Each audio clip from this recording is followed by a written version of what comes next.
Ah, nous les humains, conquérants de toute la planète, sommet de la chaîne alimentaire, cerveau à l'origine des technologies les plus avancées, les plus incroyables. Mhm. Et tout ça grâce à notre unique perception de la lumière et des sons. Nous sommes donc les maîtres incontestés d'un monde de bruits et de couleurs. Nul autre animal ne pourrait en dire autant. C'est quand même nous qui avons inventé l'écriture, la lecture, la parole, le langage. Mais il existe pourtant un univers sensoriel que l'on a délaissé il y a bien longtemps. Tout un monde qui n'attire guère plus notre attention puisqu'il ne peut ni être vu ni entendu. Il a pourtant toujours été là, juste sous notre nez. Enfin, dans notre nez plutôt. Aujourd'hui, il va falloir laisser de côté un instant nos yeux et nos oreilles pour essayer de sentir d'un peu plus près le monde des odeurs. Prêt?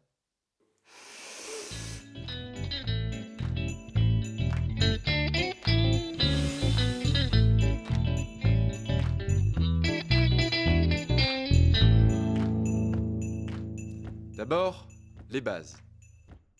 À l'origine des odeurs, il y a des molécules chimiques, qu'on appelle molécules odorantes. Elles sont souvent caractérisées par des formules complexes et incompréhensibles. Prenons par exemple une odeur que tout le monde connaît, la menthe. Les molécules se propagent dans l'air jusqu'à atteindre nos narines. Une fois dans le nez, elles vont s'accrocher à de petits récepteurs qui tapissent le fond des parois nasales. Chaque récepteur peut capter un seul type de molécule, telle une clé dans une serrure. En s'associant, elles vont s'activer et transmettre un signal au cerveau qui lui va alors générer l'odeur de l'objet senti. Beaucoup d'animaux possèdent un odorat bien plus sensible que le nôtre, grâce, entre autres, à un plus grand nombre de récepteurs olfactifs. L'image odorante créée par le cerveau est alors une source précise et précieuse d'informations.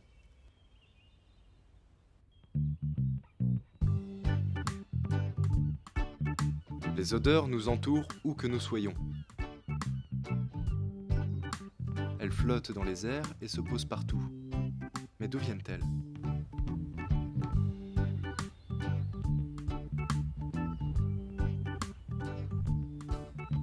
Tout d'abord, il faut savoir que tout être vivant a une odeur propre et unique.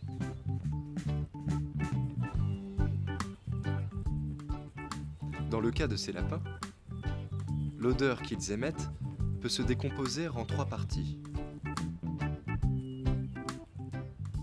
L'espèce, le groupe et l'individu. C'est une véritable pièce d'identité olfactive. Un peu comme nous, n'est-ce pas? Une nationalité, un nom de famille, un prénom. En tout cas, quand on peut lire précisément une odeur, il n'y a pas de doute possible sur l'identité de son propriétaire. Ensuite, cette signature odorante ne reste pas collée à la peau, mais se dépose au fur et à mesure des déplacements, traçant un chemin chimique de leur passage.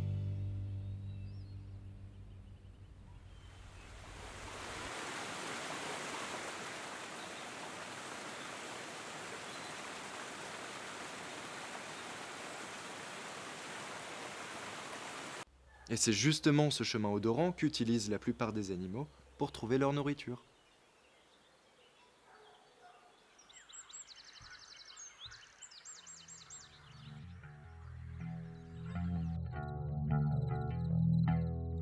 En effet, prenons le plus féroce et habile des prédateurs qui sévit dans nos contrées. C'est en détectant l'odeur d'une éventuelle victime qu'il peut arriver jusqu'à elle. Je parle bien de l'impitoyable chat.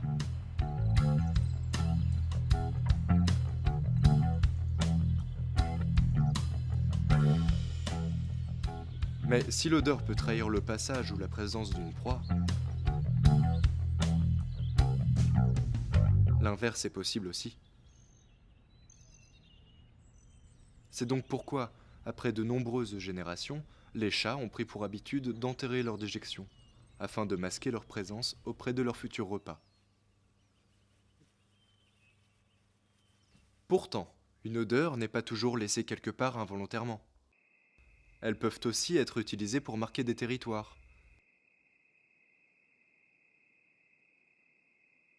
Comme les humains, de nombreuses espèces ne rigolent pas avec les frontières et les délimitent par des marques odorantes, posées et entretenues régulièrement. Cela peut se faire par les excréments et ou l'urine, ou tout simplement en se frottant à certains endroits, comme moi.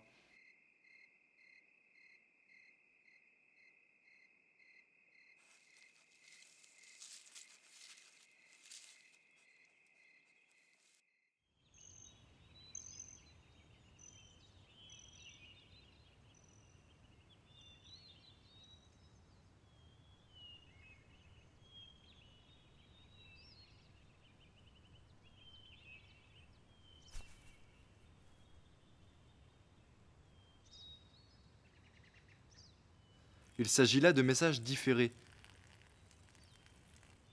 Si un congénère passe par là, il pourra lire entre les odeurs qu'à partir de cet endroit, il n'est pas chez lui.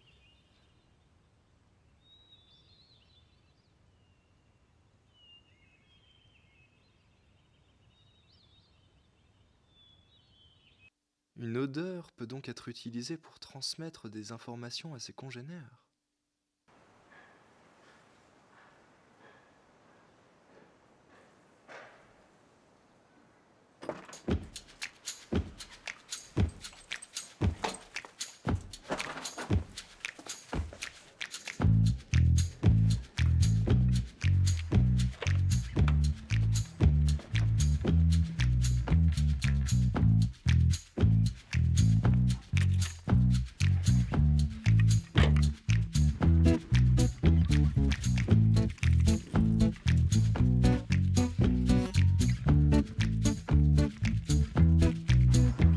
Tiens, vous êtes-vous déjà demandé pourquoi nos meilleurs amis à quatre pattes passent l'intégralité de leur balade à renifler et à uriner?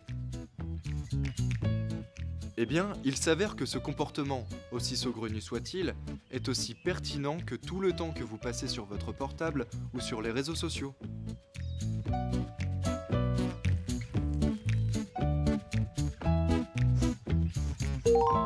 Ils ne font que regarder s'ils ont de nouvelles notifications dans leur réseau odorant.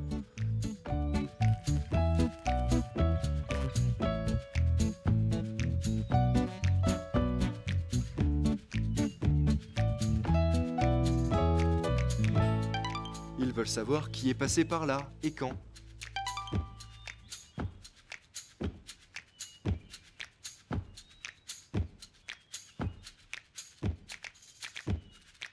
Et publier à leur tour sur un mur.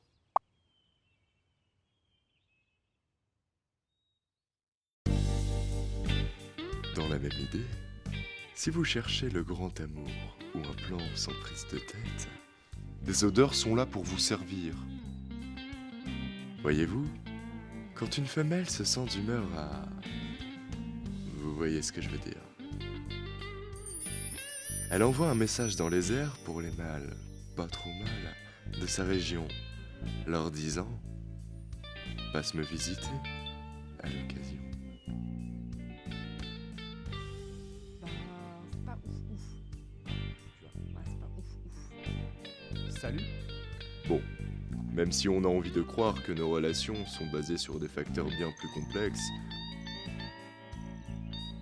on peut tout de même reconnaître que nos sites de rencontres en tout genre ne sont pas très éloignés des messages odorants, n'est-ce pas? On envoie notre profil sur internet, on précise ce que l'on cherche, et on attend patiemment ou non une réponse à notre signal.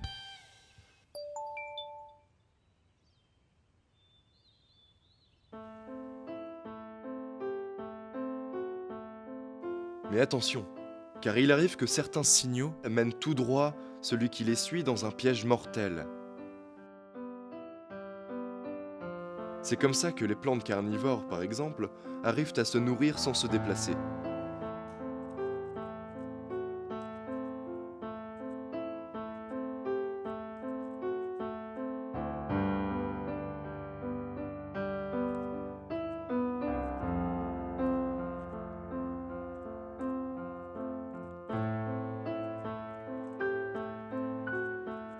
elles émettent dans l'air des composés qui imitent les phéromones sexuels de certaines espèces d'insectes. Ou tout simplement des odeurs sucrées qui attirent les naïves petites bêtes vers une mort certaine.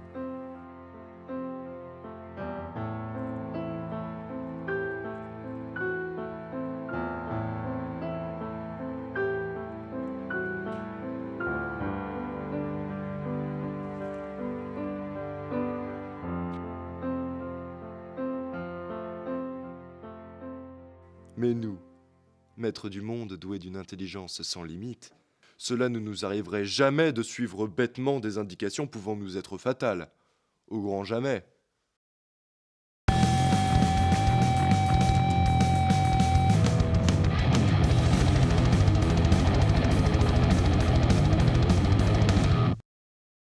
Ainsi, au cours de notre voyage dans le monde invisible et inaudible des odeurs, vous avez pu prendre conscience d'une autre réalité. Précisons que, même si un odorat développé peut être très pratique, il ne peut se suffire à lui seul. Bah non, un animal sourd et aveugle, même avec un incroyable odorat, est mal barré.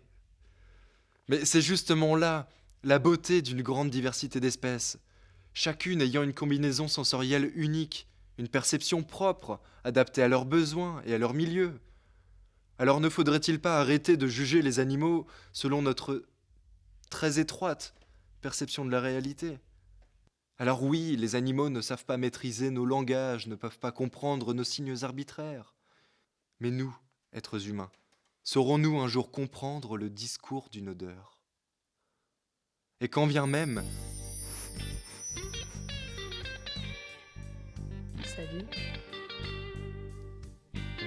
Salut.